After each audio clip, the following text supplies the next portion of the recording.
dito po sa ating kaligtasan, ang ating topic ngayon ay napaka-interesante. It's food safety. Joey and Tito Oscar. At this point, allow me to introduce our guests. Unahin natin according to AIDS. Na naman. Let's start from Dr. Eduardo Oblena. Siya po ang National Meat Inspection Service Director. And OIC lang po. Naku ha, Officer in napaka-humble charge. naman ni sir. Okay. And MIS, NCR. At the same time, we have also the Bureau of Food and Drug Regulation Officer, Mr. Andrew De Los Angeles. Pabatiin natin sila. Pero mas maigi kung mag-start yung pinaka... bakit tumitingin po kayo? Titingin na silang dalawa na papakiramdaman. Sige. Parehas lang silang bata pa. Sige. Doc, good afternoon and welcome to the show. Well, magandang hapon po sa inyong lahat at lalong-lalo na po sa ating mga masugid na tagapakinig. Tagapanood, tagapakinig. Thank you very much, Doctor. And we have Mr. Angeles. Magandang hapon po sa kanilang lahat at natutuwa kami na nabigyan kami ng pagkakataon dito sa inyong palatuntunan. Okay, let's go direct to the point, Mr. Joey Collantes and Tito Oscar. Pag pinag-usapan yung food safety, ano ang dapat tandaan ng ating mga mamamayan? Ano ang dapat namin matutunan? Yan ang pinaka-importante na paksa na ating bibigyan ng daan. But Joey, I will allow you to ask the first question. Kanina off the air, sinasabi mo sa akin. First and foremost, tanungin muna natin yung tungkol doon sa scope of work ni Sir bilang regulation officer. Ako na nagtanong kasi off the air. Sige, ulitin na natin. Sir. Sige, go ahead. Yes, go ahead. Okay, ang pangunahing function ng aking opisina ay mag-inspect. So, I'm a food inspector at sinisiguro namin na ang production, lalo na yung mga covered products ng FDA ay ayon sa tamang pamamaraan ng paggawa na nagsisiguro na ito ay ligtas sa kung ano mang bagay o gawain na hindi tama na pwedeng magsaalang-alang ng kaligtasan ito sa kalusugan ng mamamayan. Sa madalit sabi, Tita Ani, yung mga dilata. Ayun. Okay, Oo, nililinaw lang natin, covered, sabi niya. Siyempre, yung covered, yung mga dilata yan. Doon sa mga dilata, yung bang yupi-yupi lata at saka nakaumbok yung ibabaw nung dilata, hindi ba ayos siya? Okay, mamaya na yan siguro. Masyado siyang nagmamadali. Sige, hinay-hinay. Okay. Dagdag natin, hindi lang kasi lata palagay ko mga dilata. Hindi lang sa mga yung packaging, di ba? Nakalagay sa mga plastic bang tawag doon? We will go to that Kasi later. marami na. Yes, Sakop din nila yun. We'll go to that later. Kasi malahaba ang scope nito, no? Anyway, we have the National Meat Inspection Director. Malapit na. And then, OIC. Sige. Dr. Oblena, what is the nature of the scope of your work? Sa National Meat Inspection Service po, meron po kaming 4 na clusters ng services. Andyan po yung accreditation, registration, and enforcement. Andyan din po yung plant operation inspection. Dyan din po yung meat science and technology na siya pong in charge sa training. At saka yun pong aming consumer information, assistance and protection po. Okay, so malawak din. Yes, Sa Joey. paliwanag ng Dr. Oblena, bago pumunta sa kanya, sa inyo muna, bago ma-process, di ba? Kayo sinisita niyo muna kung ito'y maayos pa itong mga baboy na ito, itong mga manok na ito, ganun ba? Yung mga karne-karne. Karne-karne, di ba? Am I right? Ganun po ba? Sa inyo muna dadaan. Okay. Ayan. Sir, alam mo, pag pinag-usapan yan, napaka-interesante because you know why? Kalimitan. Pag sa meat, kalimitan, kinakain ng mga bata is hotdog. Pasintabi doon sa mga kumakain ng mga hotdog. But you know, can you live without hotdog? Yung mga ganon? Siguro sa edad natin, pwede na tayong wala. Kasi alam mo, lalong-lalo na ako, probinsyana ako, hindi naman ako nasanay. How about you, Joey? Siguro sa edad nyo, ako hindi. Okay. Bumawi. Anyway. Pero kayo, paano masasabi na, di ba nalusutan kayo, mayroon mga double dead na mga ano? How sure are we na yung mga batang nanonood ngayon na kumakain ng mga processed meat, tama ba doon? Tama ba, Doc? Ay ligtas kainin at hindi nasamahan ng mga double dead na baboy. Tulad po nung lagi po nating pinapaalala sa lahat ng ating consumers, mangyari po lamang, ang bibilhin lang po nilang processed meat products ay yun pong nanggagaling sa establishmentong accredited po ng National Meat Inspection Service. So you mean to tell me, Doc, Tito Oscar, Joey, kapag pala tayo bibili, we must see to it na yung bibili natin ay may nakalagay na NMIS inspected and passed. saan banda? Halimbawa, this is the supot, this is the package, this is the plastic. Saan O yung makikita dilata, yung... saan Well, makikita? depende po kung saan po nila, depende po sa design ng kanilang packaging o labeling. Usually makikita po yan sa bandang kanang ibaba nung packaging material o nung label. So, without that, what does it mean?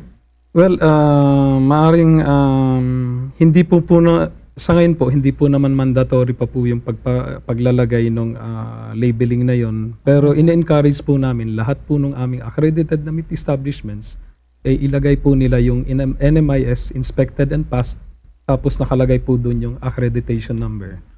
Well, para po naman dun sa ating consumers, para po sigurado silang accredited po yung establishment na pinanggalingan ng kanilang binibiling processed meat products, pwede po silang mag-log on sa aming website.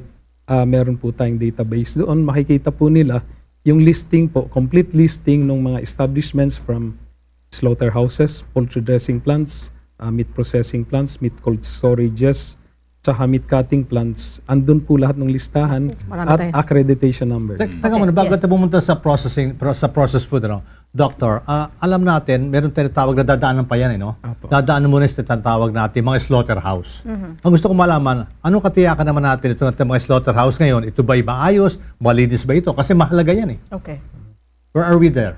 Katulad po nung nabanggit natin kanina, kailangan po yung mga consumer products na karne ay nanggaling po para po makatiyak na ito'y ligtas, nagdaan po sa masusing inspection ng atin pong mga otorisadong inspector sa national government at local government units. Dapat po ito'y nanggaling sa isang NMIS accredited meat establishment Ibig or sabihin, mayroon pang slaughterhouse. accreditation. Yes. dumadaan doon, ha? alamin ko lang sa iyo, Doc, kung paano malalaman nung ating mga mamimili yung mga karning na inspeksyon, yung ba'y may tatak? Dating po sa mga pamilihan, sa palengke, supermarkets, o saan man pong meat channels, meat shops, hanapin po nila yung tatak ng pagkakasuri, saka yun pong kasama na meat inspection certificate. Okay. Ganun pala. meron At ganun, least ano, yung ating mga kababayan, kina-clarify natin yan, Joey and Tito Oscar, dahil we're discussing about the food safety. Tito Oscar, tama yun. Ang gusto ko matapos, bago tayo matapos, yung mga tinatawag natin nagbebenta ng bocha, yung double lead, di ba? Marami napabalita dyan, marami kayo napag-alaman na ganyan, may mga nahuli. Ano ba nangyari doon? Meron ba kayo napakulong? Ano ba yung nangyari dyan sa nakalipas na panahon? Sa nakalipas pong mga taon, meron po tayong mga nakasuhan po. Medyo na ikulong po sila sa maiksing panahon lang. Dahil po yung provision po natin ng yung penalty provision po natin sa ngayon, yung ginagamit nating Consumer Act of the Philippines, medyo may kababaan po doon yung kaparusahan. Kung hindi po yung monetary fine of not less than 1,000 pesos but not more than 10,000 pesos, maaari pong pagkakakulong na hindi po bababa sa 2 buwan hanggang 1 taon. Are you pushing Napakababa for naman an pala niyan, amendment? ano, ha? Are you pushing for an amendment, Doc? Sa ngayon po, ma'am, meron po tayong amendments nasa Office of the Secretary na po yung... So even an executive order will do without the meron legislation? Meron pong administrative order na nagdaan na po sa public consultation sa Luzon, Visayas at Okay. Mindanao. And nag-aantay na lang po ito ng approval So po I ng think Office of the Secretary. it would be easier because hindi na dadaan sa legislation. Meaning to say, a mere executive order coming from the President po pwede na ma-amend yung batas. Well, kahit po sa level na lang po ng Office of the Okay. Secretary. Pwede ng na yun. Agriculture Okay. po. When we come back, bibigyan na natin ng daan yung Bureau of Food and Drugs. This is a very important agency na dapat mabatid ng ating mga kababayan yung kanilang role. At ganun din, kung tayo may mga problema, Joey, pwede siguro tayo magsangguni. Lalong-lalo na sa usapin ng food safety. Standby po kayo.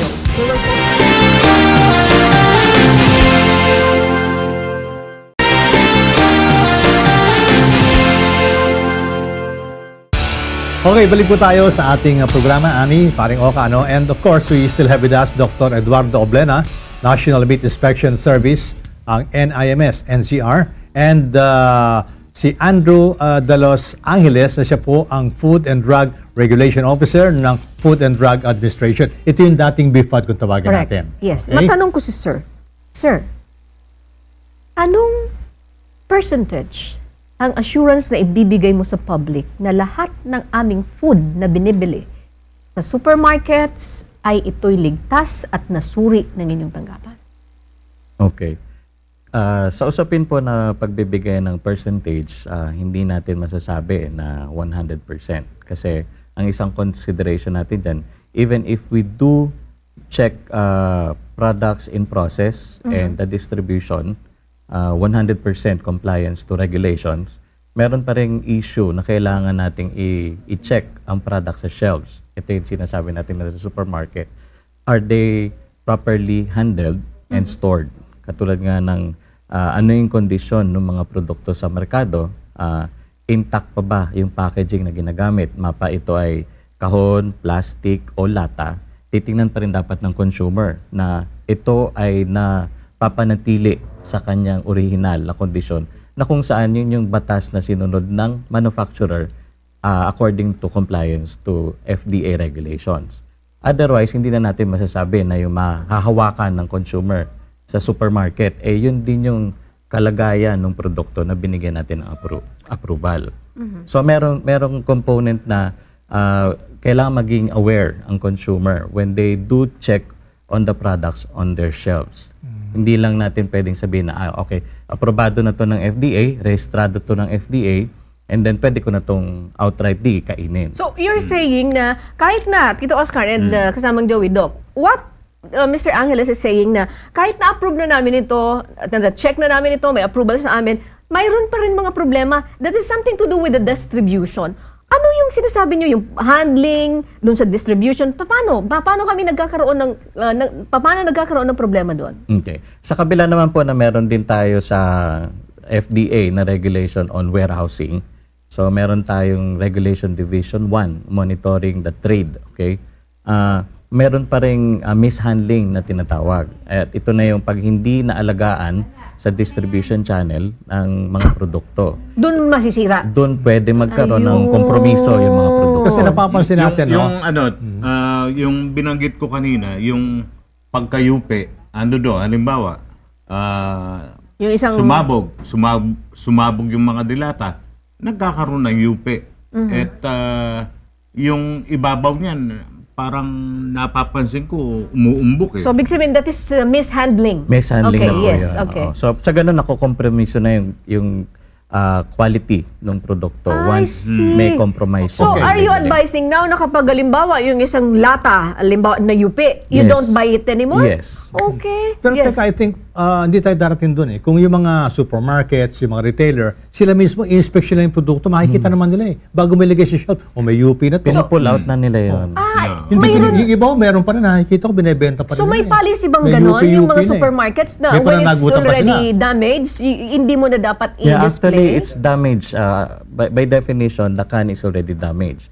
In the same way na may mga protective seal, once na nagalaw yung protective seal, alam na yun ng outlet that they have to pull it out and probably return it to the source. What if I'm the buyer and then hindi ko masyadong na-notice, pagdating ko pala sa bahay, UP na, can I return it back? At sabihin dun sa... Actually, the policy could be i-return natin sa kanila yon. What if they don't want to accept it anymore? You have to bargain off sa mga outlets. Actually, sa akin ang problema, di babalik uli . Baka nakain mo na, mahirap na . Di ba napansin, mali si UP, yung pala may butas na yun, pumasok na rin, microbial, di ba? That is correct. Now, Delikado sir, yun ano ang mga gusto nyong i-impart dun sa ating mga kababayan na nanonood ngayon para at least, Tito Oscar, kasama Joey, na okay, kahit Aware, kami, yung ating maging aware mamimili, sila na kumakain kami ng ganito, pero ligtas itong kainin.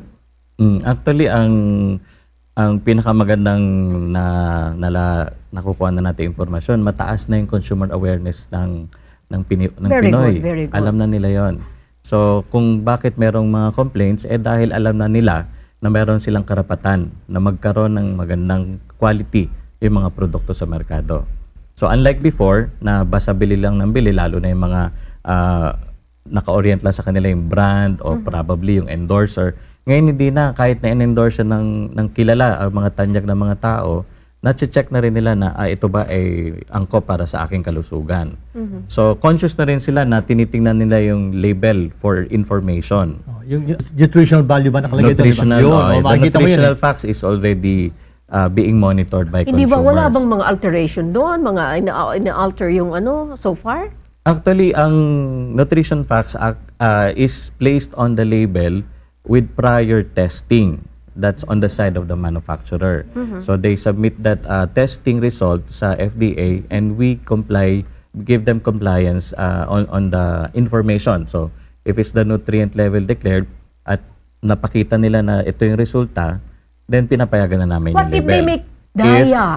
If it fails the standard na nasa merkado na, it is recalled. It is recalled. So we do have cases na ganon. Nagra-random inspection ba kayo sa mga produkto? Yes, we do random collection of Okay.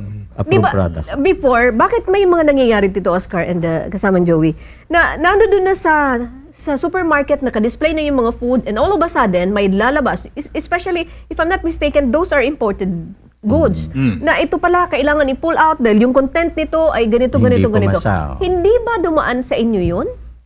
Actually, may mga product na dumadaan and yet pag nag-random testing na, hindi pa rin siya pumapasa. Pero maraming konsiderasyon yon. Like for example, pwedeng pumasa siya sa level ng nutrient o kung ano man yung tinetest natin during production at saka sa immediate distribution. However, nung lumabas na siya, aside from mishandling, baka na-deplete na. For one, yung sustansya, kung halimbawa, masyado na siyang matagal sa distribution channel, isa pa yun. Kailangan din i-monitor yun ng mga distributors o kaya ng manufacturers themselves kung ano ba yung condition ng kanilang produktos out in the market. Yes. Isang Yung tanong, ano, ha? tita, Sige, sige. yung expiration kasi, kumaga minsan hindi Nilalagay. napapansin ng mga Tsaka hindi rin mamimili. nakalagay, minsan. Meron mga produkto hindi na ilalagay. Oo. Especially yung mga nanggagaling sa China na mga dilata. Walang expiration date? So, paano yun kapag walang Merong expiration? pagkakataon na malalasaan mo na lang, parang kakaiba yung lasa. Lasa. Maalat. Okay. Na hindi mo maintindihan. Yung pala, panis na. Okay. So, paano po yun? Actually, ang isa naman kasing condition natin tungkol dyan sa gaano ba katagal ang isang produkto na pwedeng maglagi sa merkado is through, one would be yung expiration date o ang isang katapat nun, yung best before date. Pag walang nakalagay na Ngayon, expiration. kung wala yun, Can ang we- pinakang minimal na inaasahan natin is nandun yung production code. The production code is actually the production date. Oh. Siguro sa ibang Lilit minsan, di mabasa yun eh. yeah, sa ibang Pag-important siguro sa ibang mga manufacturer medyo coded, naka-code lang siya. Pero pwede naman nating alamin yon kung ano ba ibig sabihin nun. Kung ito ba ay manufacturing date o best before date, yun naman ang pwede How will you nating alamin. Can we inform the FDA.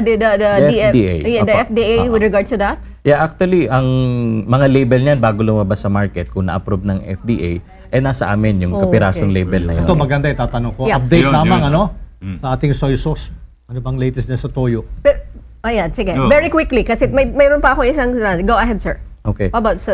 Ongoing po yung testing. So, nakapag-collect na po ang FDA Sa ng mga mga samples toyo-toyo. sa mga toyo. Okay.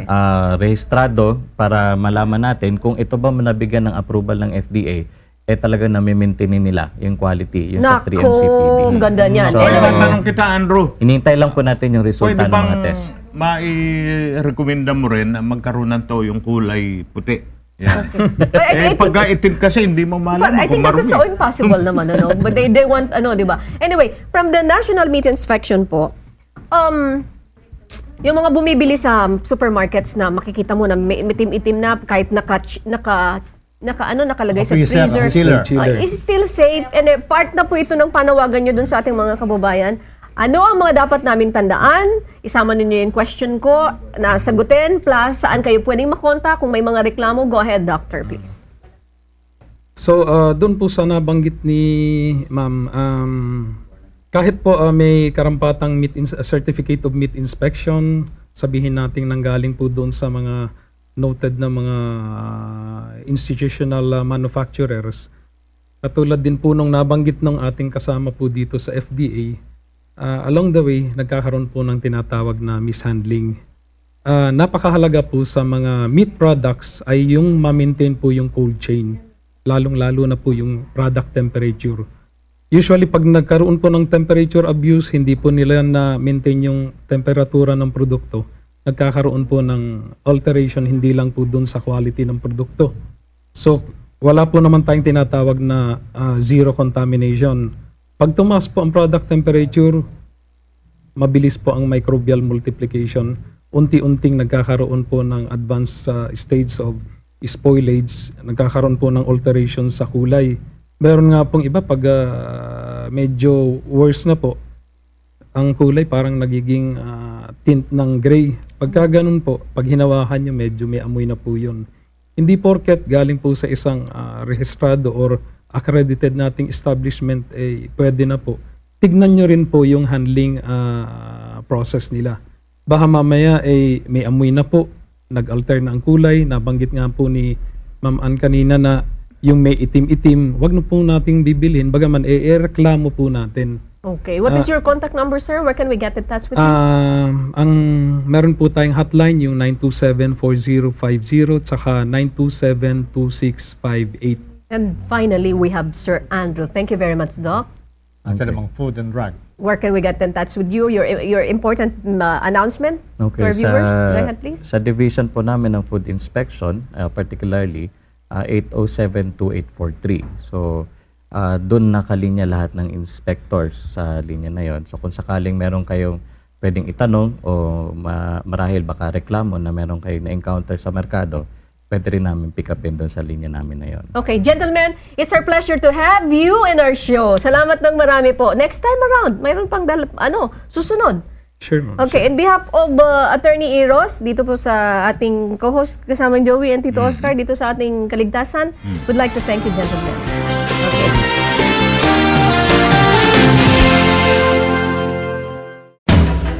Adikain ng United Filipino Seafarers ang ipagtanggol ang karapatan ng mga marinong Pilipino. Itaas ang antas ng edukasyon, itaas ang integridad ng ating mga pagsusulit sa Professional Regulation Commission, masugpo ang mga anomalya dito sa industriya, matulungan natin ang ating mga marino na nabibiktima sa mga illegal recruiters, at matulungan din natin ang mga pasahero sa mga naglalayag na barko na kung saan karamihan sa kanila hindi pa nagkaroon ng katarungan.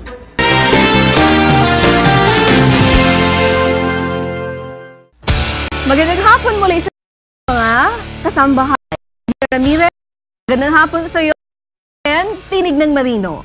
Yes, magandang hapon muli. Magandang hapon Admiral Donato, at magandang hapon naman sa lahat ng ating mga viewers. Wow, how nice noon. Tino mo naman yung with matching black sombrero. Anyway, we will introduce. We're very lucky and happy at the same time. Alam ko, busy yung ating panahon, pero very busy sa mga iba't ibang mga mahal na mga kasama natin sa hanap buhay. Palagi rin siyang kinukuha person. Because hindi rin hirap imbitahin. At saka marami siya. Correct. Ladies and gentlemen, we have here the PCGA. Admiral Adonis Donato, siya po ang president ng OSM. Marami pa mga ginagawang role. He is a mariner. Correct. Mamaya tatanungin natin siya. Gentlemen, allow me to introduce him, makabati sa atin. Admiral, magandang hapon and welcome to the show po. Magandang hapon, saka Engineer Nelson, aking kaibigan. Isang malaking karangalan na maanyayahan upang makapagbigay naman ng mga liwanag, anumang service o publiko natin, lalong-lalo na mga seafarers sa ating mga OFW sea base, at upang sa ating programa kahit papaano. Okay, sino pong nauna sa profesyon, sa pagbabarko? Kakaalaman na tayo dito sa merchant marine. Nasa edad, sige. Merchant marine sa nauna ko kasi siya napunta siya muna sa Navy, Coast Guard, gano'n. Bago siya ng merchant marine. So I think that's a clear proof. Proof already. Anyway, hindi ko na okay. Ang topic namin is very interesting, you know? Ang kahalagan ng pagiging tapat, yung pagiging loyal ng mga marino, ng mga loyalty ng ating seafarers. Bakit ang pagiging loyal ng isang marino? Bakit? Yan ang ating doon sa ating mga kababayan. Ulitin ko po, importance of loyalty. Bakit ka ba? With your pasagutin na natin. Mas marami ang pwede natin Rear Admiral. Go ahead po. Tanongin. Okay. The importance of loyalty among seafarers. Well, unang-una sa lahat, alam ng ating yan, loyalty naman in general kasi yung be faithful, naging tapat, yung nagpapatili ng isang samahan sa isang kumpanya, sa isang paglilingkod ng mahabang panahon, no? At tanaw ng utang na loob. It's to be grateful, yung gratitude. Kasi ganito sa profesyon, sa aming profesyon, yung mga seafarers namin, lalo na opisyal, simula yan sa estudyante, to be cadets. No? Okay. So, amin din naman kumpanya, mula pa sa umpisa yan, pag naging mga kadete yan, ni-sponsor na namin. No? So, may ano na yan, binigyan na yan ng kasama sa tuition fee, lahat, mayroong mga yan, may allowance. So, dinidevelop namin yan hanggang graduate sila. Isa pa nga, pag-graduate ganon, pati pagtapos noon, pati exams, examen sila, kung makapasil sila, ibalik pa namin sa kanila examination fee. No? So, ibig sabihin, dapat yan kasi mahalaga sa isang kumpanya na magkaroon siya ng development na binibigyan ang isang official yung umpisa pa education, skill, learning niya, alam din niya yung culture.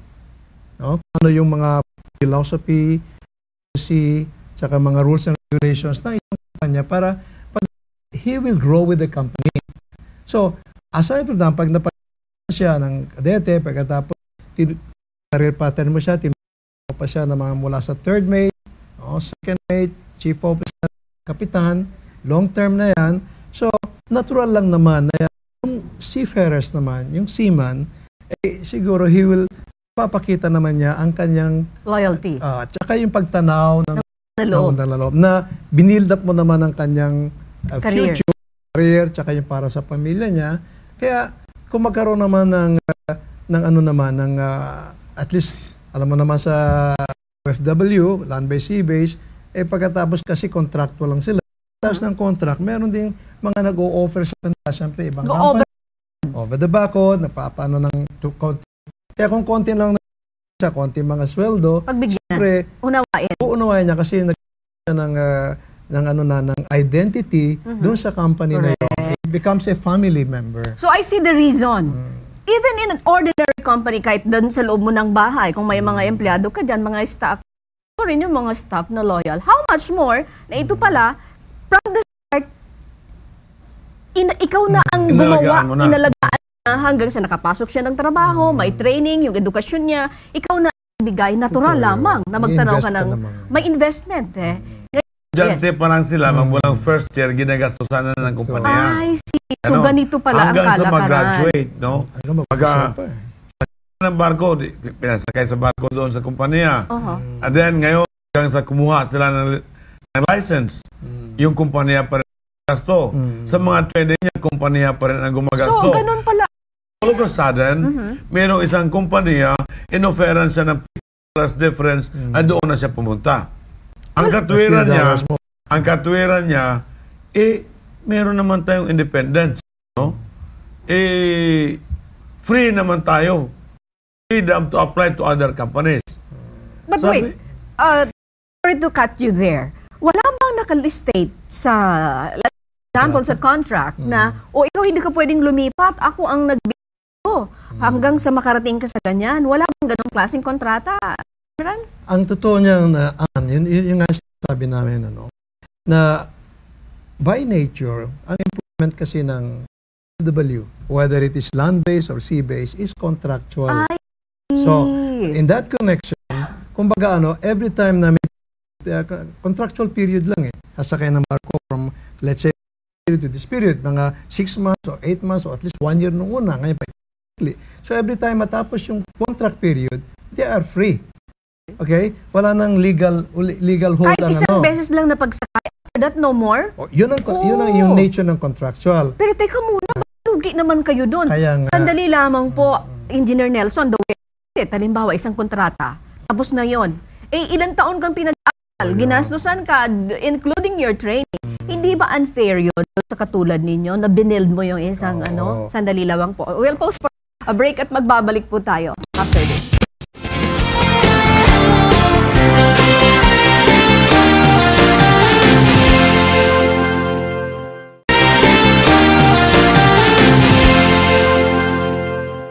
We would like to thank our sponsor, PLDT SME Nation, offering real solutions.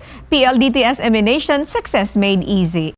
Tayo po sa Tinig ng Marino. Ang ating pong topic ay importance among seafarers. At ang ating bisita, guest, ay si Rear Admiral Adonis Donato. Yes. A while ago, thank you very much, Engineer Nelson. A while ago, I'm that, teka muna, hindi ba kayo nalulugi kapag sa kontrata lang? If yung contract will last for 6 months or 9 months, hindi ba kayo nalulugi?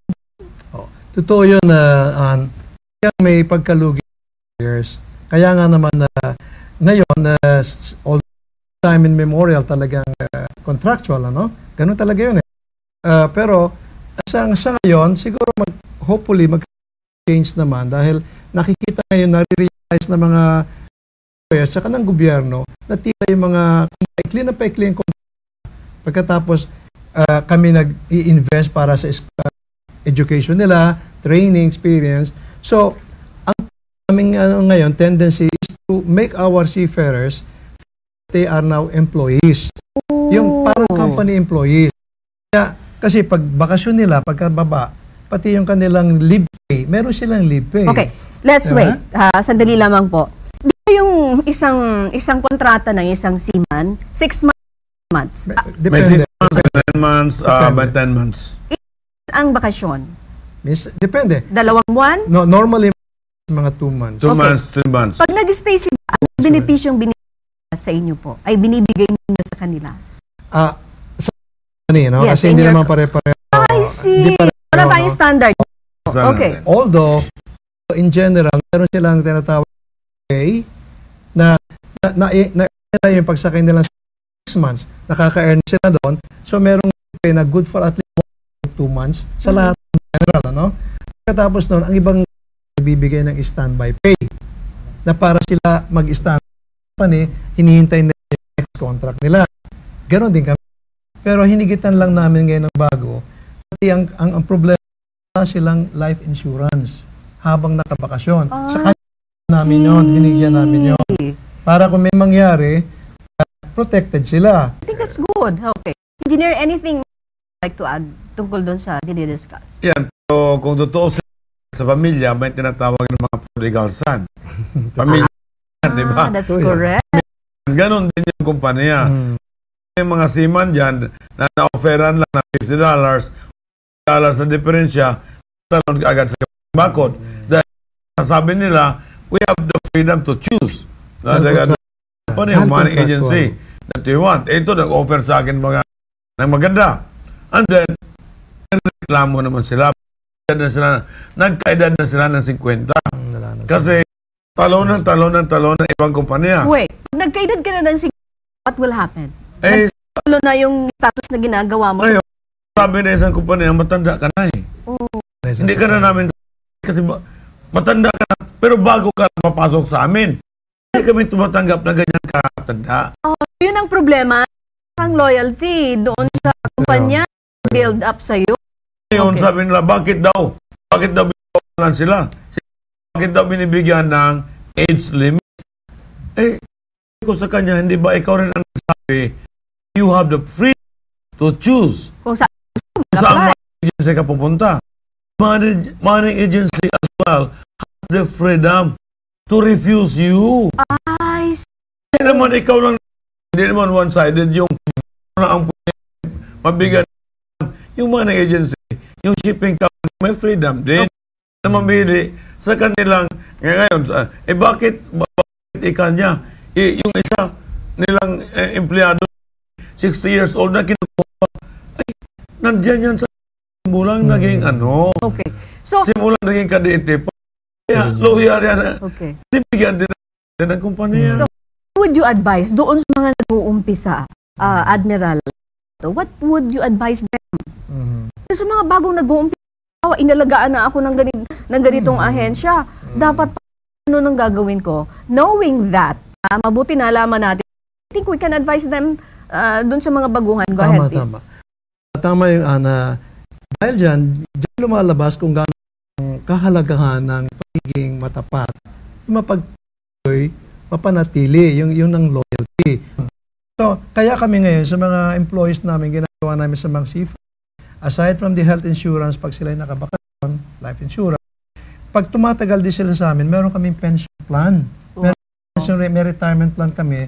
Ang seafarers, pag umabot ng meron na silang pension. Ang official naman, 50, ang official naman, 60. Are you the only who's giving that kind of Hindi ko masabi, pero I feel sa parang kami nagsisimula. Gusto lang naman namin siguro, hindi para guluhin ang kumbiya, para masabi, dahil ito naman hindi nang gagaling lang naman sa bulsa ng OSM, kundi yung mga employers, yung mga ship owners natin, pinaliwanag namin sa kanila yan na mahalaga siguro na kung nais nyong alagaan, gusto nyo yung mga seafarers, mga alala ng mga opisyal, ay manatili sa atin, ibigyan nyo sila ng proteksyon na nakakasiguro sila may security yung kanilang future, na kung mag-stay sila dyan, protected sila habang nasa bakasyon, at kung dumating ang matanda na sila, meron din kayong binibigay sa kanila. Ginagawa namin yun. Maganda. Natuwa ko dun sa narinig ko kay Admiral Donato. Ano po?